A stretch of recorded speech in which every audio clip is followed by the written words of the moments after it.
fiid wanaagsan mar kale dhegaystayaal halka aad warkaasi ka dhageysanayseen waa idaacadda VOA oo idinkaga imaaneysa Washington. aan ku bilownay madaxweynaha Soomaaliya Xasan Sheekh Maxamuud ayaa goordhoweyd ku dhawaaqay Xamse Cabdi Barre inuu noqdo ra'iisul wasaaraha cusub ee Soomaaliya. mudane madaxweyne Xasan Sheekh Maxamuud ayaa magacaabista Xamse Barre kaga dhawaaqay shir jaraa'id oo ka dhacay xarunta madaxtooyada Soomaaliya. madaxweynaha oo hadlay ayaa waxaa hadaladiisa ka mid ahaa maanta oo ay taariikhdu tahay 15 bisha Juun 2022 waxaan si waafaqsan qodobka 9aad faqradiisa da ee dastuurka ku meel gaarka ee Jamhuuriyadda Federaalka ee Soomaaliya aan dalka Jamhuuriyadda Federaalka Soomaaliya xilka ra'iisul wasaaraha xukuumadda Federaalka Soomaaliya u magacaabay mudane Xamse Cabdi Barre oo garabkayga midigta taagan. waxaan go'aankan ku saleeyay markaan eegay aqoonta waaye aragnimada iyo kartida aan ku aqaano mudane Xamse ayaan u gartay in uu yahay qofka ku habboon oo ka bixi kara xilkaas cusub iyo Soomaaliyada cusub ee waayaha cusub ku jirta intaba. madaxweyne Xasan Sheekh ayaa ugu baaqay labada gole ee baarlamaanka inay ansixiyaan ra'iisul wasaaraha cusub. waxaan ka codsanayaa golaha shacabka inay si rasmi ah oo degdeg ah u meel mariyaan magacaabista ra'iisul wasaaraha Jamhuuriyadda Federaalka ee Soomaaliya. waxaanan kula dardaarmayaa ra'iisul wasaaraha in uu dardar geliyo kuna mashquulo aadna oo u howlgeliyo arrimaha hortabinta leh ee xukuumadda cusub ee Jamhuuriyadda Federaalka ee Soomaaliya kuwaas oo ay hortabintooda ugu horeyso amniga, gurmadka abaaraha, heshiisiinta, horumarinta bulshada, ka hortagga dhibaatooyinka iyo aafooyinka ay sababaan cimilada isbedelaysa iyo daryeelka guud ahaan dadka Soomaaliyeed isla markaasna uu ka shaqeeyo horumarinta cilaaqaadka caalamiga ah ee Soomaaliya ay la leedahay adduunyada inteeda kale isaga oo ka talaabsanaya halheeskeenii ahay Soomaali heshiis ah dunidana heshiis la ah. waxaan rabnaa xukuumadda cusub inay noqoto mid dadka Soomaaliyeed qulubtooda isu soo jiida isla markaasna danahooda ka shaqeysa. waxaan ugu duceynayaa ra'iisul wasaaraha in Ilaahay u fududeeyo xilka culus ee xilliga adag ee Soomaaliya maanta ay maraysaa lagu aaminay loo magacaabay loo gartay. waxaa isna munaasabada ka hadlay ra'iisul wasaaraha cusub ee la magacaabay Xamse Cabdi Barre oo sheegay inuu ku faraxsan yahay inuu madaxweynaha ka soo dhaxushay xubnihii la tartamayay. madaxweyne sida aan ognahay shacabka Soomaaliyeed waxay soo doorteen wakiiladaasi waxay ka soo xusheen muwaadiniin Soomaaliyeed oo tiradoodu gaarayso 39 muwaadin isla markaana dhamaantood application ama codsi u soo gudbistay inay noqdaan madaxweynaha Jamhuuriyadda Federaalka ee Soomaaliya. waxaa farxadii runtii adiga oo sidaas ku soo baxay oo lagu soo xushay tirada inta la eg ee muwaadiniin Soomaaliyeed laga soo xushay inaad iga soo xulato boqolaal Soomaaliyeed oo aan helo kalsoonidaada taas oo ku qotanta inaad rumaysan tahay ama ay kula muuqato markaad qiimeysay in aan ka soo bixi karo shaqada adag ee hortaal. ra'iisul wasaaraha cusub ee la magacaabay ayaa ka hadlay howlaha horyaala ee wadanka oo waafaqsan qorshaha madaxweynaha waxaana isagoo qodobadaasi ka hadlaya uu yiri maanta mudane madaxweyne waxaan ognahay ka sokow mashruucaaga damuuxa ee aadka u ballaaran ee kalsoonida shacabka Soomaaliyeed aad ku heshay oo aasaaskiisu yahay dabcan faylasha waaweyn ama issueska waaweyn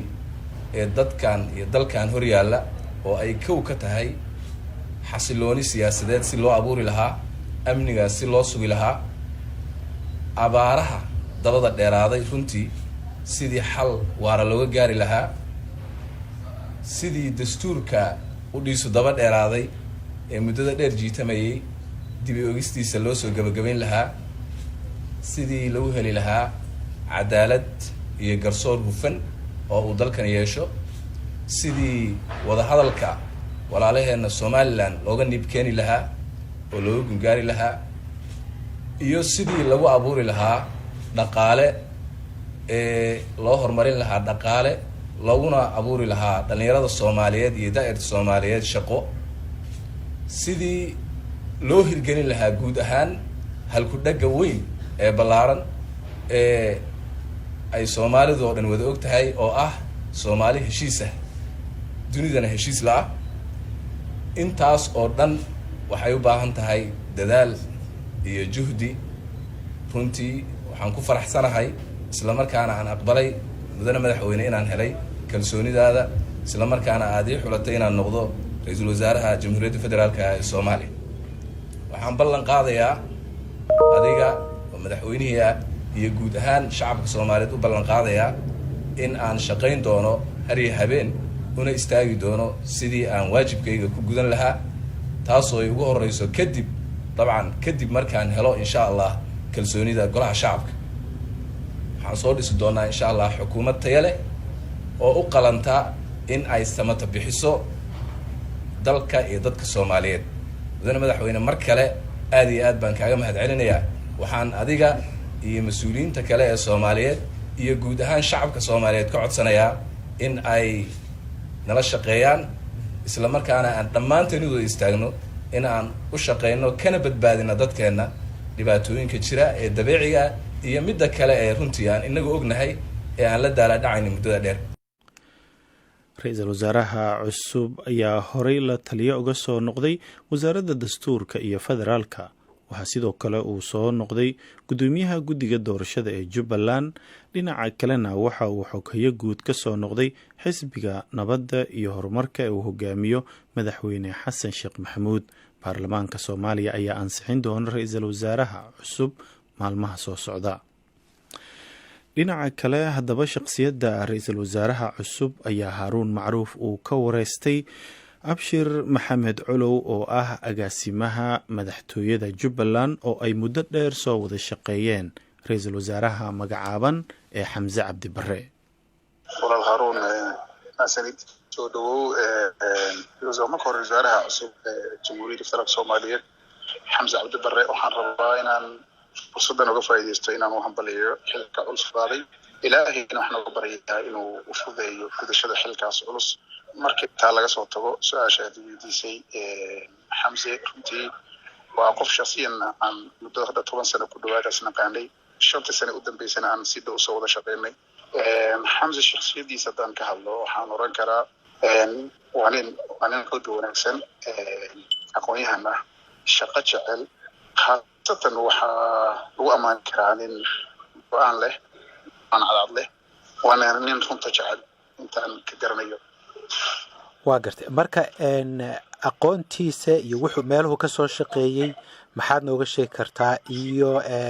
sida ay taasi door uga qaadanayso shaqadan loo magacaabay Xamse walaal Haaruun waa nin dalka joogay muddadii 20 sano u dambeysay waxbarasho ku maqnaa mooyaane Xamse wuxuu waxbarashadiisii dugsiga hoose iyo dugsiga sare ee Soomaaliya dhexdeeda ku qaatay jaamacadda heerka koowaad wuxuu ku qaatay Yemen buu kaga soo baxay heerka labaad masterkana Malaysia ayuu ku soo qaatay oo ka soo baxay khibradiisa shaqo meelo badan buu kala shaqeeyay marka hore jaamacadda Muqdisho ku yaalo muddo dheer lecturer ka ahaa oo macallin